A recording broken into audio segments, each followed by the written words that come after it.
Everyone, this is Lydia from Lunar Nourishment, and we're going to be going over today some really basic postures of yoga. So if you're a beginner and you're wanting a vinyasa class to be broken down for you, this is a perfect video for you. You'll need a yoga mat, and then if you have one, it's okay if you don't, but if you have one, a yoga block. Mine are wooden, it's kind of heavy.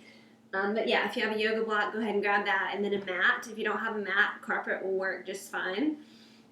And we're going to go ahead and do our first posture. We're not going to do this in a specific order, but I'm doing these in the order of the postures that my students have the most questions about.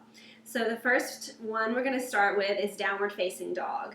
This can be a really confusing posture for a lot of new students, and the idea behind this position is that you want to have a full body stretch. So a stretch from the base of your skull all the way down into the tips of your toes. And so when we're in downward facing dog, before we come into it, just so you can watch, your arms are going to be reaching down into the earth.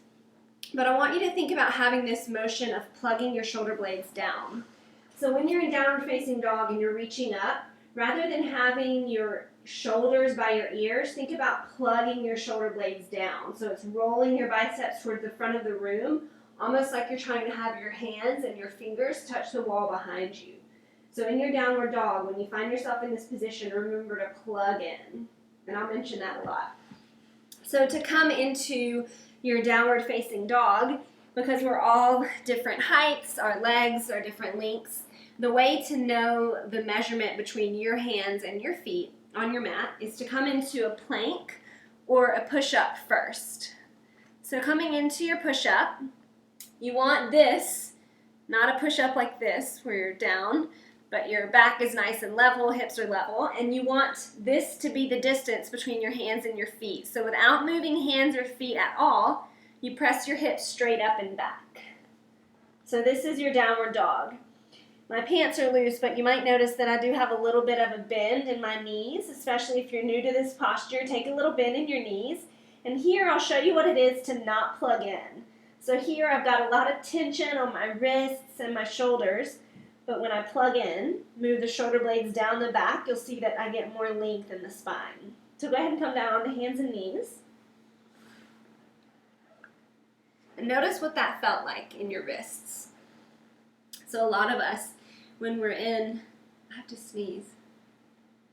When we're in downward facing dog, we tend to have a lot of pressure on the balls of our hands. So that moves pressure into our wrists. There's a sneeze in there. It really needs to happen.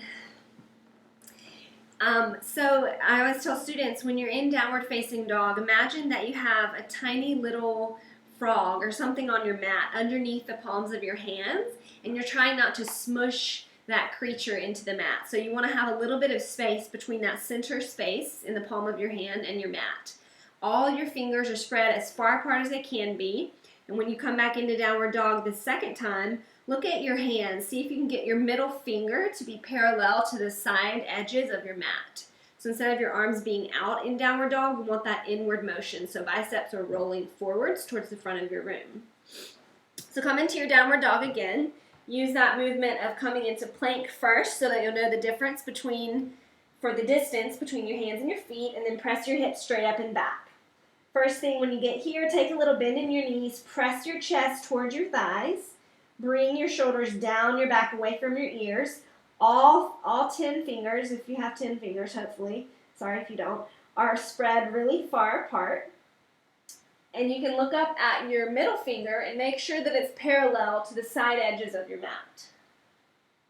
And then here, I'm not there in person, so obviously I can't adjust you, but you want to imagine that someone has a string and they're just pulling your tailbone up towards the ceiling. And then you can look at your belly button. So instead of your ribs splaying out like this, when you look at your belly button, it brings everything into that straight line. So this is a good downward dog. This is one with a lot of pressure on your wrists, and then this is one with a little too much weight in your hands. So take a couple breaths here in your downward dog, and when you're ready, you can come back down onto your mat.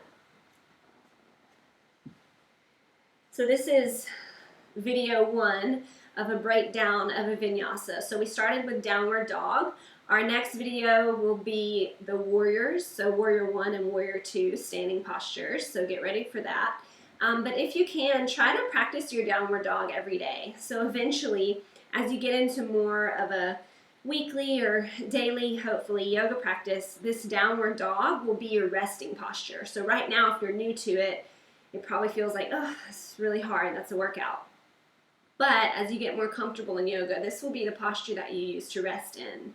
So I always tell my students, if you're trying to get into that habit and into that practice of a daily yoga practice or a daily exercise, a really good thing to do is to just set a timer on your phone for maybe 1 minute or 2 minutes and just work on your downward facing dog. See how long you can hold it. Remember to take a little bend in your elbows when you are in downward dog instead of hyperextending your elbows.